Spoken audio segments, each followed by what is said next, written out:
नमस्कार साथियों, परिहार क्लासेस में आपका स्वागत है। हम भाग 5 को देख रहे हैं, जिसमें आज हम संसद के सभी अधिकारियों को देखेंगे। तो चलिए शुरू करते हैं। आर्टिकल 89 में राज्यसभा के सभापति और उपसभापति दिए गए हैं। भारत के उपराष्ट्रपति राज्यसभा के पदेन सभापति होंगे, ये हम देख चुके हैं।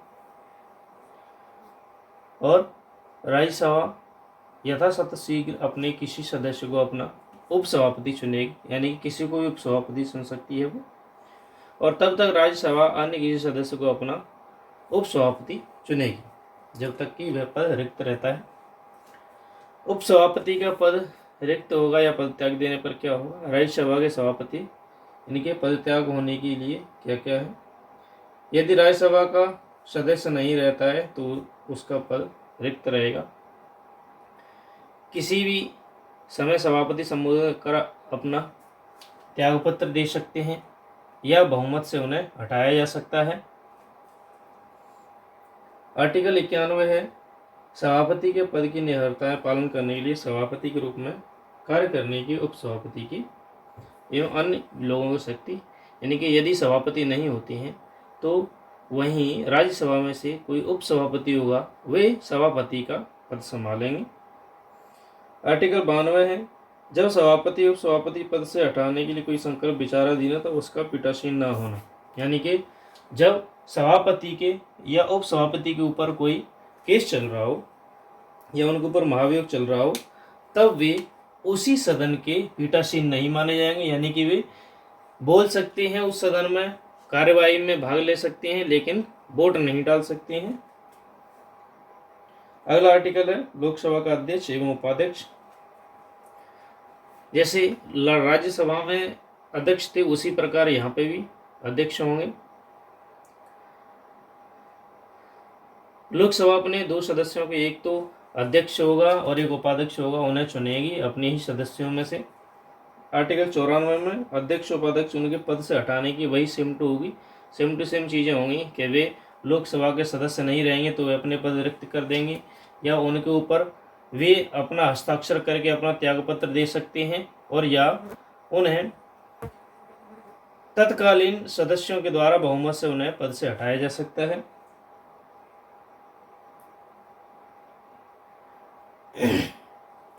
अध्यक्ष के कर्तव्यों का पालन करने की या इसके बारे में दिया गया है कि यदि वे अपने पद पर नहीं होते हैं तो कोई भी व्यक्ति उपाध्यक्ष या उस सदन का व्यक्ति अध्यक्ष के पद पर काम कर सकता है। 96 में दिया गया है, जब अध्यक्ष उपाध्यक्ष को पद से हटाने के विचाराधीन हो तब उनकी पीठासीन न होना। उसी प्रकार से जैसे राज्यसभा में, यानी कि जब उनके ऊपर कोई अध्यादेश चल रहा हो या उन्हें हटाने की कोई बात चल रही हो, तब वे अपने पद का यूज नहीं कर सकते, ना तो अपने लिए वोट डाल सकते हैं और ना ही किसी आदेश को प्रदान कर सकते हैं। संसद का सचिवालय 98 में दिया गया है। इसमें दिया गया प्रत्येक सदन में अलग अलग कर्मचारी होंगे और कर्मचारियों की भर्ती और नियुक्ति भी अलग अलग नियमों से की जाएगी। वे किसी अन्य के अधीन नहीं होंगे, राष्ट्रपति के अनुसार ही वे काम कर सकेंगे और उन्हीं के द्वारा भी नियम बनाए जाएंगे। कार्य संचालन कैसे होगा? सदस्यों द्वारा शपथ ली जाएगी। जितने भी सदस्य होंगे राज्यसभा और लोकसभा के, वे सभी शपथ लेंगे 99 के द्वारा।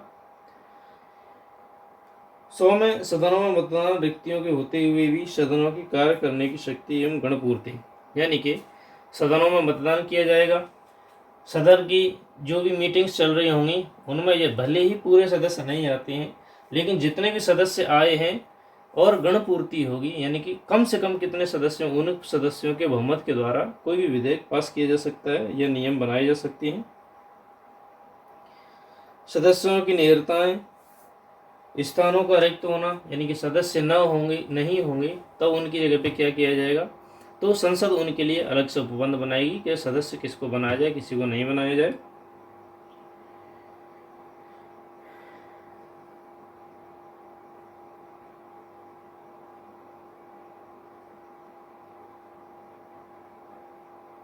ये दिया गया है कि संसद होगी वो उन्हें 60 डेज का, यानी कि 60 दिन का, 2 महीने का समय देगी कि वे अपने अधिवेशनों की उपस्थिति करें और रिक्त पदों को वहां पर खत्म करें।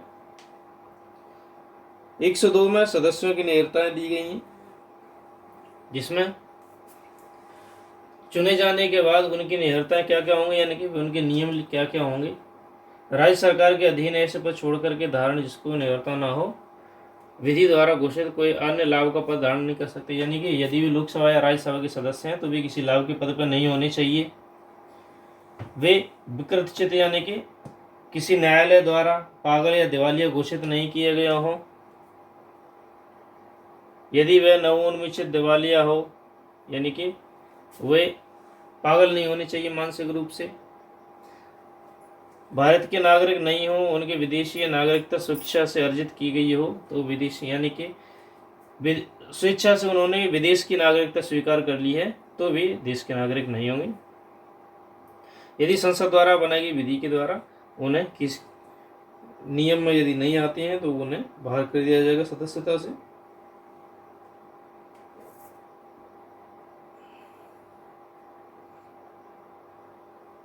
अब संसद और उसके सदस्यों की शक्तियां, विशेषाधिकार एवं उन्मुक्तियां। संसद के सदनों तथा उनके सदस्यों की विशेष शक्तियां क्या क्या होंगी वो देखते हैं। संविधान को उत्पन्न एवं संसद की प्रक्रिया में विनियमन करने के लिए नियमों और स्थायी आदेशों के अधीन संसद में वाक की स्वतंत्रता, यानी कि पूर्ण रूप से वे स्वतंत्र रूप से बात कर सकते हैं। और न्यायालय में कोई भी कार्रवाई नहीं की जाएगी तथा उनके प्रतिवेदन और पत्र एवं मतों के लिए भी कार्रवाई के लिए स्वतंत्र होते हैं। अगला है कि समय समय पर विधि द्वारा जो भी नियम बनाए जाएंगे वे सभी सदस्यों एवं समितियों के बहुमत से ही या उनकी सलाह से ही बनाए जाएंगे। अगला है संविधान। व्यक्तियों को इस संविधान के संसद के किसी भी सदन या उसकी समिति में बोलने का अधिकार है एवं कार्यवाही अन्यथा भाग लेने का अधिकार है। सदस्यों के वेतन और भत्ते वे सभी सरकार के द्वारा ही प्रदान किए जाएंगे। विधायी प्रक्रिया, विधेयकों के पुनर्स्थापना के पारित किए जाने के संबंध में, यानी कि जितने भी विधेयक होंगे उनको किस प्रकार से लाया जाए, जैसे धन विधेयक एवं अन्य वित्त विधेयक होंगे उन्हें अनुच्छेद 109 और 117 के संबंध में कोई विधेयक संसद के किसी भी सदन में आरंभ कर सकता है।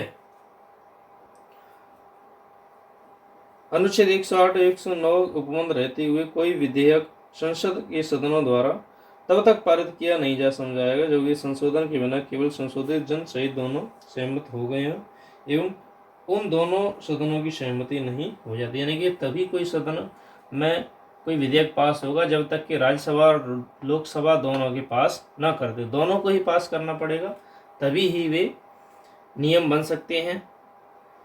अगला है कि संसद में निलंबित विधेयक सदनों के सत्रावसान के कारण व्यवगत नहीं होगा। यानी कि यदि कोई विधेयक संसद में है और यदि कोई सदन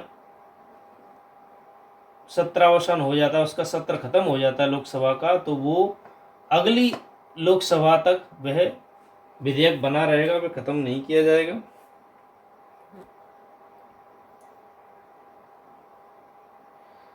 राज्यसभा में लंबित कोई विधेयक, यानी कि राज्यसभा में कोई यदि कोई विधेयक आया है और तभी लोकसभा खंड हो जाती है, विखंडित हो जाती है, तो अगली लोकसभा के आने तक वह राज्यसभा के पास ही बना रहेगा या संसद में ही वह विधेयक बना रहेगा। कोई विधेयक जो कि लोकसभा द्वारा लंबित है और लोकसभा द्वारा पारित किया गया है और राज्यसभा में लंबित है, अनुच्छेद 108 के उपबंधों के अधीन रहते हुए लोकसभा के विघटन का विभगत हो जाएगा। यानी कि लोकसभा ने कोई विधेयक लाए और अपने पास रखे, राज्यसभा का विधेयक भी यदि अपने पास रखती है और 108 के अनुसार यदि लोकसभा का विघटन हो जाता है तो वह विधेयक भी समाप्त हो जाएगा। कुछ दशाओं में दोनों सदनों की संयुक्त बैठक होगी। कब कब होगी? 108 के अनुसार यदि किसी विधेयक एक सदन द्वारा पारित किए जाने के दूसरे सदन पर परिगणित किया जाए, उसके पश्चात दूसरे सदन द्वारा विधेयक को अस्वीकार किया गया है तो संयुक्त बैठक होगी। विधेयक के जाने संशोधन के बारे में दोनों सदन अंतिम रूप से असहमत हैं, यानी कि जो राज्यसभा ने संशोधन किया वो लोकसभा को पसंद नहीं, लोकसभा ने संशोधन किया वो राज्यसभा को पसंद नहीं। इस पर संयुक्त बैठक की जाएगी। और अगला है कि सदन की विधेयक प्राप्त करने की तारीख द्वारा उसके विधेयक पारित किए बिना ही 6 माह से अधिक हो जाए, यानी कि विधेयक आया आज और वो विधेयक पारित नहीं हो पाया, किंतु 6 महीने बीत गए और उस विधेयक को पारित होना बहुत ही जरूरी है, तो उसके लिए संयुक्त बैठक बुलाना जरूरी है।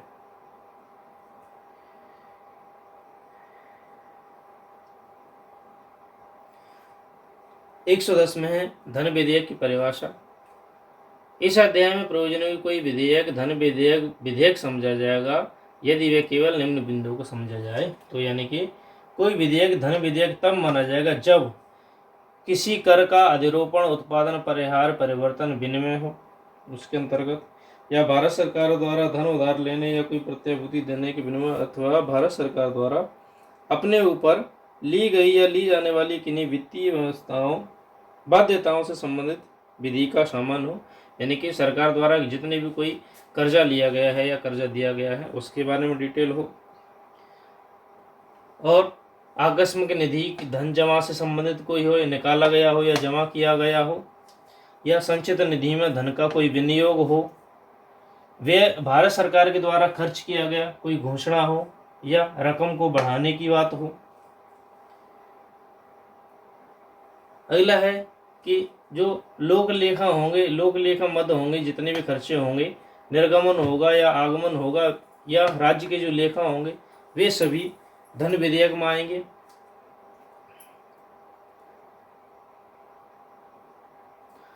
इसमें जो जुर्माने होते हैं एवं अधिक कोई शक्तियां होती हैं वे सभी धन विधेयक में नहीं आएंगी। लोकसभा के अध्यक्ष विनिश्चित अंतिम ही होगा, यानी कि कोई विधेयक धन विधेयक कब होगा इसका निर्णय कौन करेंगे, जो लोकसभा के अध्यक्ष होंगे वे ही फिक्स करेंगे कि कोई विधेयक धन विधेयक है या नहीं है। 111 में विधेयकों की अनुमति, इसमें राष्ट्रपति जी घोषित करेंगे और अनुमति देंगे कि कौन सा विधेयक धन विधेयक है या नहीं है।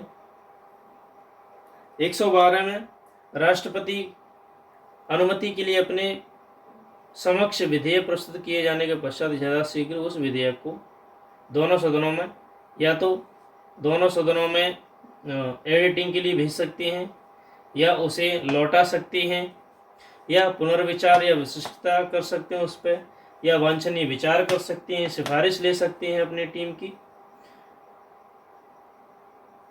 और राष्ट्रपति के समक्ष अनुमति के लिए प्रस्तुत किया जाता है दोबारा से, तो एडिट करके दोबारा से राष्ट्रपति के पास भेजा जाएगा, तो राष्ट्रपति जी उसे पारित करने के लिए मना नहीं कर सकते, यानी कि राष्ट्रपति जी केवल धन विधेयक को एक बार ही वापस भेज सकते हैं। और यदि वह या तो एडिट करके दोबारा से राष्ट्रपति के पास गया या बिना एडिट किए राष्ट्रपति के पास जाता है तो राष्ट्रपति उसे साइन करने ही करने होंगे, राष्ट्रपति उस पर साइन करने से मना नहीं कर सकते। वित्तीय विषयों के संबंध में प्रक्रिया है वार्षिक वित्तीय विवरण, यानी कि ये बजट है। 112 में राष्ट्रपति प्रत्येक वित्तीय वर्ष के संबंध में संसद के दोनों सदनों के समक्ष भारत सरकार की उस वर्ष के लिए प्राक्कलन प्राप्तियां एवं वितरण रखवाएगी, जिसे वार्षिक वित्तीय विवरण कहा जाता है, बजट भी कहते हैं हम इसे। इसमें सरकार के सभी जो लेन देन होते हैं, खर्चे होते हैं, उन सभी को जोड़ा जाता है या उनके सभी का ब्यौरा प्रदान किया जाता है।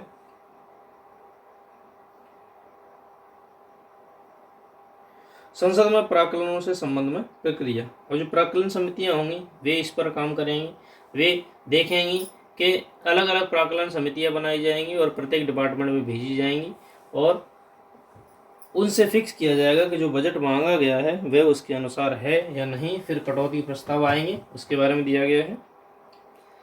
114 में विनियोग विधेयक है।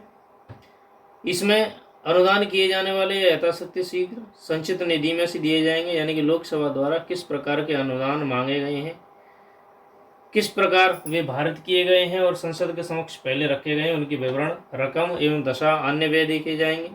ये सभी इसमें दिए जाएंगे विनियोग विधेयक में। अनुपूरक, अतिरिक्त या अधिक अनुष्ठान, अनुच्छेद 114 उपबंधों के अनुसार दी गई जो विशिष्ट सेवाएं होती हैं उनके व्यय किए जाने की कोई रकम उस वर्ष प्रयोजन के लिए अपर्याप्त पाई जाती है या उस वर्ष के भारतीय वितरण अनुपयुक्त न की गई हो या नई सेवा पर अनुपूरक अतिरिक्त व्यय चालू वित्तीय वर्ष के दौरान आवश्यक पैदा हो गई है या वित्तीय वर्ष के दौरान सेवा या उस वर्ष के या उस सेवा के अनुदान की गई रकम अधिक कोई धन व्यय हो गया है तो उसके बारे में ये सरकार को बताएं कि यहाँ धन की पूर्ति नहीं हुई, हमने अतिरिक्त धन यहाँ पे लगाया है और अतिरिक्त धन की मांग करेंगे। लेखानुदान, प्रत्यानुदान और अपवादानुदान, ये 3 शब्द दिए गए हैं यहाँ पर। इसमें है कि किसी वित्तीय वर्ष में भाग प्राकलन व्यय के संबंध में कोई अनुदान या अनुदान के मतदान के लिए अनुच्छेद 113 में विहित प्रक्रिया को पूरा होने पर तब व्यय के संबंध में अनुच्छेद 114 के अनुसार किसी को पारित होने तक अग्रिम देने तक, यानी कि इसमें नियम दिए गए हैं कि वे कब और किस अनुसार दिए जाएंगे। जो भारत सरकार एक्स्ट्रा पैसे लेगी वो, ये वित्त विधेयक के बारे में विशेष उपबंध है 117 में। ये साधारण प्रक्रिया है नियमों के बारे में 118 में प्रक्रिया के नियम दिए गए हैं सभी। पहला है कि संविधान के अधीन रहते हुए संसद दोनों सदनों के संचालन के विनियमन के बारे में नियम बनाएगी। ये संसद के सभी साधारण नियम हैं। अगला है राष्ट्रपति राज्यसभा के सभापति लोकसभा एवं अध्यक्ष परामर्श के पश्चात ही, यानी कि दोनों सदनों में जो परस्पर संचार होगा उससे संबंधित नियम बनाएंगे, लेकिन दोनों सदनों की सलाह लेंगे। दोनों सदनों में बैठक में लोकसभा का अध्यक्ष और उसकी अनुपस्थिति में ऐसा व्यक्ति पीठासीन होगा जो कि खंड 3 में बनाएगी प्रक्रिया के अनुसार, यानी कि लोकसभा अध्यक्ष नहीं होते हैं तो वहाँ की लोकसभा के द्वारा कोई व्यक्ति को अध्यक्ष बनाया जाएगा। संसद में वित्तीय कार्य संबंधी प्रक्रिया एवं वित्तीय द्वारा विनियमन, ये 119 में दिया गया है। 120 में दिया है संसद के प्रयोग किए जाने वाली भाषाएं, यानी कि कौन सी भाषा किस जगह पर उपयोग की जाएगी। भाग 17 में किसी बात के होते हुए भी किंतु अनुच्छेद 348 के उपबंधों के अधीन रहते हुए संसद की हिंदी में और अंग्रेजी में किया जाएगा। हिंदी और अंग्रेजी दोनों में ही कार्य किया जाएगा। इसमें लोकसभा का अध्यक्ष एवं कार्य करने वाले व्यक्ति के सदस्य को जो कि हिंदी और अंग्रेजी अपनी पर्याप्त अभिव्यक्ति नहीं कर सकते, यानी कि हिंदी और अंग्रेजी नहीं जानते हैं, तो वे अपनी मातृभाषा में भाषण दे सकते हैं या मातृभाषा में बोल सकते हैं। संसद में उपबंध में संविधान प्रारंभ में 15 वर्ष की अवधि समाप्ति के पश्चात अनुच्छेद ऐसे प्रभावी हो माना जाएगा जो कि अंग्रेजी के शब्दों में उसमें से लोप कर दिया गया हो। संसद में चर्चा का निर्बंधन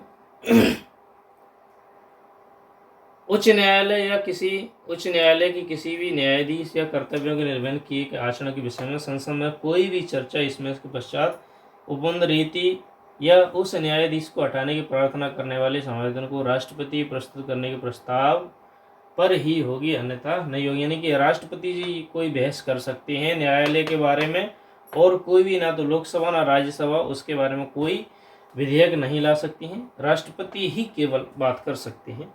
और अनुच्छेद 122 है जिसमें न्यायालय द्वारा संसद की कार्यवाहियों की जांच न किया जाना, यानी कि संसद में जो भी कार्यवाही की गई है उसके बारे में न्यायालय कोई जांच नहीं करेंगे जब तक कि राष्ट्रपति जी नहीं कहेंगे तब तक। इस प्रकार हमने अध्याय 2 समाप्त कर लिया है। अगली वीडियो में हम अध्याय 3 को देखेंगे जिसमें होंगी राष्ट्रपति की शक्तियां। तो वीडियो को अंत तक देखने के लिए धन्यवाद। Thank you.